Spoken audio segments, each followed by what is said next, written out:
It's so very hard to consider any movie perfect. Looking at rankings like IMDb, Rotten Tomatoes, or other cinema scores, you'll be hard-pressed to find a consistent 10 out of 10 or perfect score on something. Go deeper, and it's damn near impossible to unite a fan base into something or find something genre-specific to align in the right ways for it to become a universal classic. Trust me. The Shawshank Redemption, Goodfellas, The Lion King, animated, not that new wave CGI, and a handful of others can be used as examples, but what about horror? Horror is nearly as divisive as the Marvel or Star Wars fan base, and with even more options to choose from where you break down the various subgenres. For me, anthology films will always hold a special spot, and I have always sought them out. The problem with many of them is that they range from undercooked to flawed but fun. Always check your candy.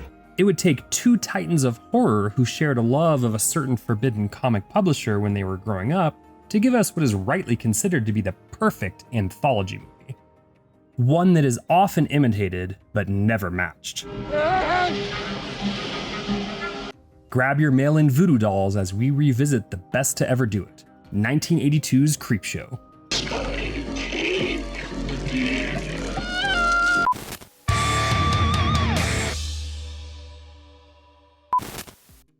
Stephen King and George Romero were born 7 years apart in the turbulent decade of the 1940s. EC Comics was founded right in the middle of their births, premiering in 1944, and it had a litany of styles and topics to cover. Futuristic sci-fi, westerns, war, and crime and suspense would always bring in readers of all ages, but it was their horror output that would leave the most lasting impression. The next time, young man, I find you with a worthless piece of shit like this again, you won't sit down for a week, buddy boy. The triple threat of The Haunt of Fear, The Vault of Horror, and of course Tales from the Crypt would not only bring in younger readers that saw it as forbidden fruit, but also change the very landscape and trajectory of censorship in comics in general. This is the keeper, for I have a tasty treat. King and Romero had been friends as they both rose in the horror ranks, King with short stories published in magazines as well as novels like Carrie and Salem's Lot, and Romero with his first two Dead movies along with cult classics like The Crazies and Martin. An opportunity to work together appeared through Warner Brothers, and they took the chance.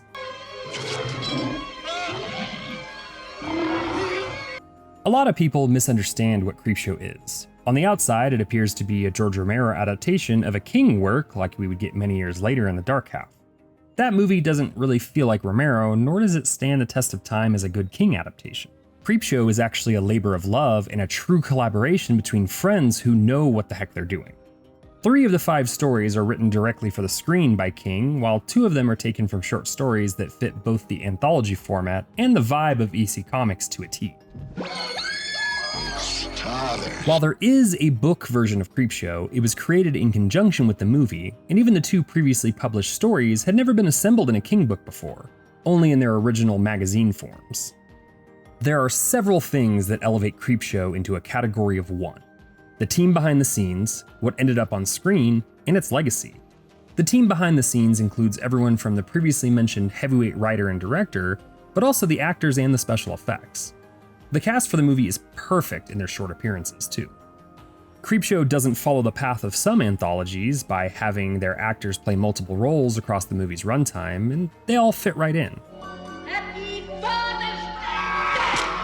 Starting with the framing story, you have King's young son, Joe Hill, who would go on to be a massive horror author in his own right, as well as the legendary Tom Atkins. Stop it! Stop it! Stop it!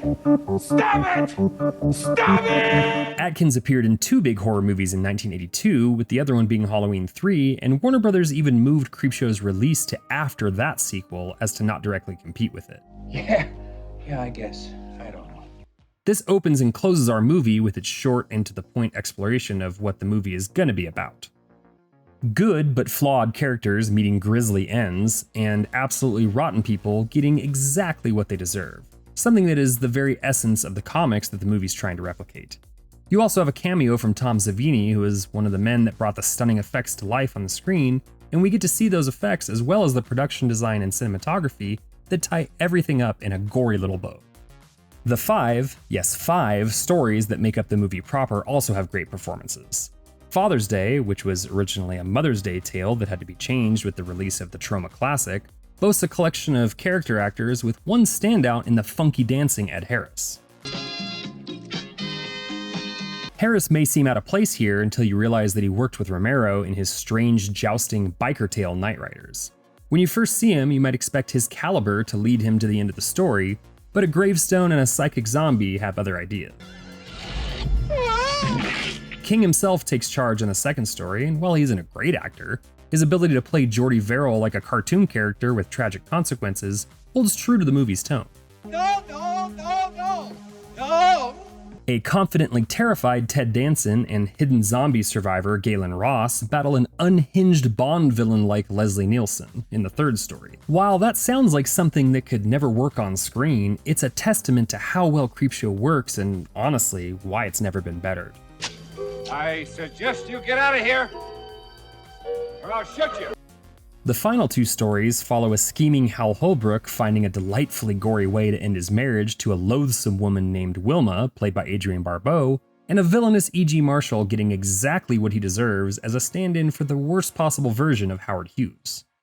Acting, directing, and screenwriting can carry a lot of the weight, but the whole project can topple over with the more subtle visual elements falling flat. The cinematography by Michael Gornick makes the journey impossible to look away from, while the musical arrangement by John Harrison exudes a sinister tone that is inescapable even when it's on the lighter side. The film's editing, by 4 people, Romero included, gives the movie a great flow and brisk feel even when the runtime finishes at a healthy 2 hours. Every ingredient blends perfectly together like a meal at a Michelin star restaurant to flavor the filmgoer's palate and keep them coming back year after year. Oh, that does sound good. What made it onto the screen is a once-in-a-lifetime occurrence and a comic book incarnate. Most anthologies have their weak points. These can be with the actors or screenplay, and usually manifest themselves in 1 or 2 stories just lacking. Creepshow is able to avoid this misstep by perfectly capturing exactly what it sets out to do. An overwhelming majority of anthologies try too hard to tie everything together or create a story that's grasp exceeds its reach. Creepshow has exactly 2 segments that coexist, and it's the opening and closing segments. Everything else is just a perfectly executed slice of horror comic glory. No, I'll do it. I got some garbage I want to throw away. Daddy, please don't throw it away. The stories perfectly translate from screen to comic tie-in page and back while being able to be viewed as one-off segments.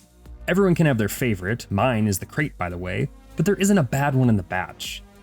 Never has there been a more perfect representation of source material than these segments, and they aren't actually based on anything from the EC Comics line.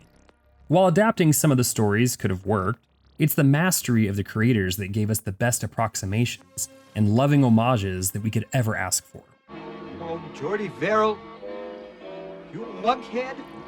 The innocent are punished unjustly, and the guilty more than pay their dues with a comeuppance that fits the crimes to a T. Nobody gets out unscathed. Creepshow's legacy is unmatched. It stands tall and alone on top of the anthology pile, and, for better or worse, is responsible for quite a lot. The comic tie-in is 64 pages of unabashed fun, and is great pairing with another Quirky King property in the cycle of the werewolf. While that one is longer and slightly more traditional, it was originally a damn calendar in its first run.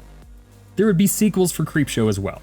Some good, like Creepshow 2 and the surprising run that the 21st Century TV show had, and some bad like the wonky video game adaptation that came out recently. It would show that the subgenre could be successful with good reviews from the likes of Roger Ebert among others, and a stellar box office return making $21 million off its $8 million budget.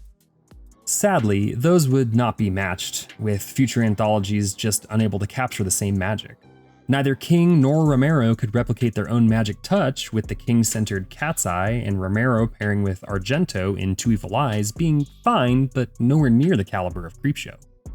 Long before the Creepshow TV series, we would get Tales from the Dark Side, which would give Romero a chance to scratch this particular itch, and also give what I would consider the true Creepshow 3 in the Tales from the Dark Side movie.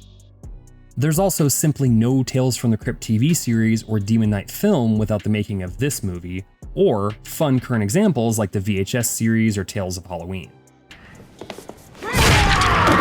The movie is so beloved that it eventually received its own feature-length documentary in Just Desserts, which is the perfect title. Creepshow isn't simply a great 80s horror movie or collaboration between two of the finest horror creators of all time, it's a love letter to a time long since past, where innocence was lost but creativity was gained. It's just as good, if not better, over 40 years after its initial release, and everything from its poster to its end credits will draw you in and want to order more off the back of its magazine. Give it another watch or 2, or 3, but just remember to be leery of any crates from the Antarctic lying around, and if all else fails, remember to tell it to call you Billy. Just tell it to call you Billy.